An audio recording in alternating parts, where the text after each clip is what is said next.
प्रिय सज्जन वृंद, श्रोता भक्त समाज,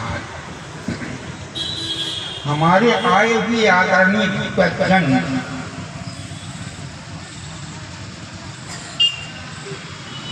बच्चे, युवा, वृद्ध,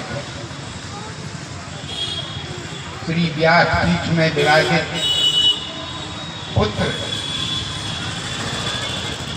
सभी को इस समय पर मेरे तरफ से बारंबार नर्मदे हरि हो जाए, इसलिए कि मैं नर्मदा जी का ही पुत्र हूँ बंधु,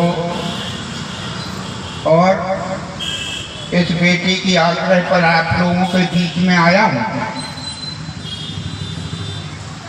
आप लोगों को क्या समझाऊं, जो हर भर 2-2, 4-4 बार भागवत का श्रवण कर लेते हैं, ऐसे लोगों को सूर्य के सामने दीपक दिखाना है बंधुओं।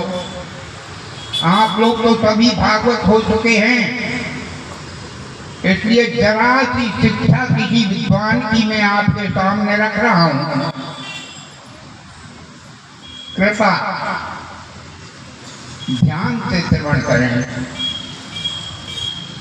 किसी विद्वान ने हम लोगों को एक नीति सिखाई है, वो कहते हैं कि संग तो धर्म को बढ़ाओ रे, जीना जो चाहो तो जीवों पे रक्षा करो,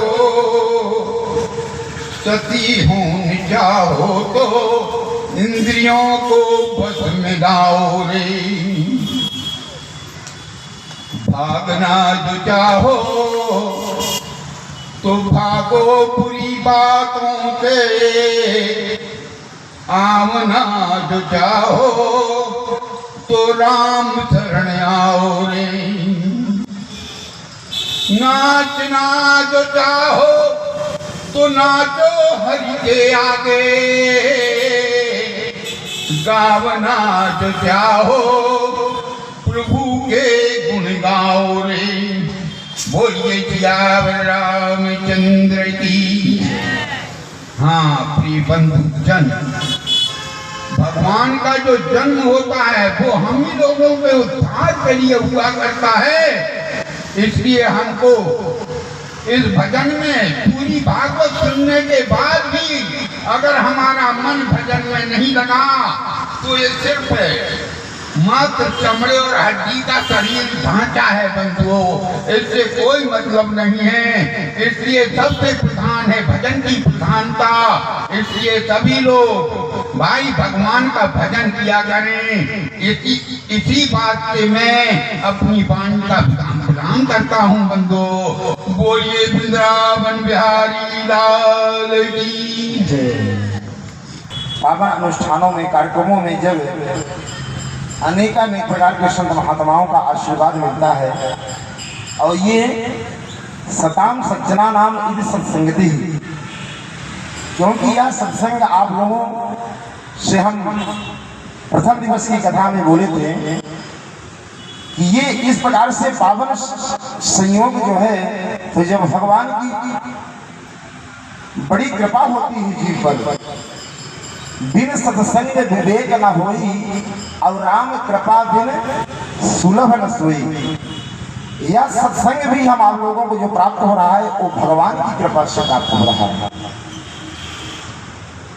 ऐसे परम पावन योग और संयोग सत्संग हम आप लोगों माँ भगवती जी के, आप लोग को ज्ञात ही होगा कि हमारे यहाँ पर अयोध्या जी में से सीता रामचंद्र भगवान का भी विशेष पदार्पण हो रहा है कई विगत वर्षों के बाद।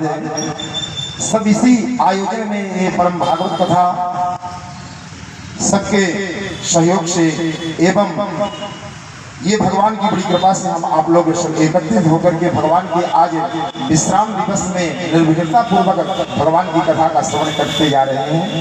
ये निश्चित रूप से हम आप लोग बड़े भाग्यशाली और सौभाग्यशाली हैं। आगे की कथा में हम आप लोग प्रवेश करते हैं। श्री सुखदेव भगवान राजा परीक्षित से कहते हैं कि राजन, भगवान के एक परम सखा थे जिनका नाम था महाराज सुदामा। तब महाराज परीक्षित श्री सुखदेव भगवान के मुखार बिंदु को देखते हुए आग्रह करते हैं कि महाराज भगवान की वह परम पावन कथा कैसे है, क्योंकि भगवान का एक नाम दीन बंधु भी है, दीनों पर भी भगवान कृपा करते हैं। तो किस प्रकार से अपने दीनों पर भगवान ने कृपा करी, यह विस्तार पूर्वक हमें भगवान की कथा हमें श्रवण कराएं। तब श्री सुखदेव भगवान राजा परीक्षित से कहने लगे कि कृष्णास्यासी सखा कश्चित् कि ब्राह्मणो ब्रह्मवित्तमः अविरक्ता इंद्रियार्थेषु प्रशांतात्मा जितेन्द्रियः। बोले राजन, एक कृष्णास्यासी सखा कश्चित्, कृष्ण और सुदामा अवंतिकापुरी संदीपनी मुनि के आश्रम में दोनों एक साथ में विद्या अध्ययन किए थे। कहते हैं कि महाराज श्री द्वारिकाधीश भगवान श्याम सुंदर तो द्वारिका के अधिपति हैं, लेकिन दूसरी बात क्या है, बोले ब्राह्मणो ब्रह्मवित्तमः। दूसरी बात क्या है महाराज, ब्राह्मण। कहते हैं महाराज पहली बात तो श्री सुदामा जी महाराज भगवान के सखा थे, फिर इसके बाद ब्राह्मण थे, और ब्राह्मणों में भी कैसे ब्राह्मण थे, बोलो ब्रह्मवित्तमः महाराज, इंद्रियार्थेषु और प्रशांतात्मा जितेन्द्रियः। बोले महाराज कुछ भी सुदामा जी महाराज जी के पास में नहीं था, लेकिन हर समय सुदामा जी महाराज क्या थे, प्रसन्न आत्मा, प्रसन्न रहते थे।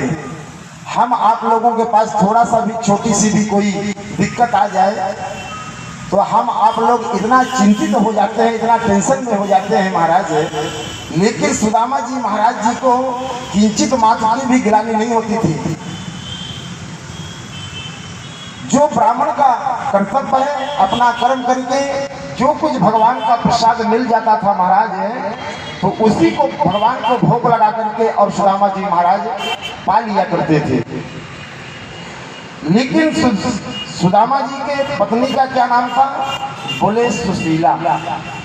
जब सुशीला का वर्णन करने लगे श्री सुखदेव भगवान, तो कहते हैं ताम पै महाभागा साधूनां चापरायणं दास्याति द्रविणं भूरि सीदत्ते ते कुटुंबिने। बोले महाराज लेकिन सुशीला महारानी जो है तो सुदामा जी से थोड़ा सा अलग थी महाराज। सुशीला महारानी जो है तो सब कुछ भगवान का भोग, भगवान की भक्ति तो किया करती थी, लेकिन उनके मन में एक हर समय एक थोड़ा सा कष्ट रहा करता था कि हमारे घर में कुछ नहीं है और कुछ भी नहीं है। बच्चे जब भोजन मांगते, एकादशी कह करके सुशीला महारानी अपने बच्चों को सुला देती थी महाराज। कहते हैं कि महाराज एक दिन सुदामा जी के एक मित्र कहीं से भ्रमण करते हुए आए। सुदामा जी कहीं भिक्षाटन करने के लिए गए थे, सुशीला जी के पास पहुंचे कुछ मांगने के लिए, और सुशीला की इस दशा को देखे तो उनको बड़ी गिलानी हुई, और वो बोले कि महाराज आपके जो पति हैं सुदामा जी महाराज, तो आपको मालूम नहीं होगा, सुदामा जी महाराज जी के एक परम मित्र हैं जिनका नाम है द्वारिकाधीश। इस समय द्वारिका के अधिपति हैं, तीनों लोगों के स्वामी हैं महाराज महारानी। एक बार आपके पति जो चले जाएंगे द्वारिकाधीश भगवान के शरण में, तो आपके जीवन की जो दरिद्रता है सदा सदा के लिए दूर हो जाएगी। इतना कह करके चले गए। अब सुशीला महारानी मन में सोचने लगी कि हमारे पति जो हैं तो इतने बैरागी हैं। पहले जैसे ही सुदामा जी महाराज आज आए तो सुशीला महारानी सुदामा जी का स्वागत किए, जलपान किए दी और कहने लगी, कहते हैं कि सुशीला महारानी बोली कि हे महाराज, हमने सुना है कि एक आपके क्या मित्र है द्वारिका के, श्री कृष्ण जिनका नाम है, वो आपके मित्र हैं क्या? सुदामा जी सुशीला के मुख की तरफ देखने लगे और बोले, सुशीला तुम्हें किसने कह दिया कि सुदामा का मित्र श्री कृष्ण है? सुशीला बोली, महाराज एक कोई संत आए थे, बोले कि सुदामा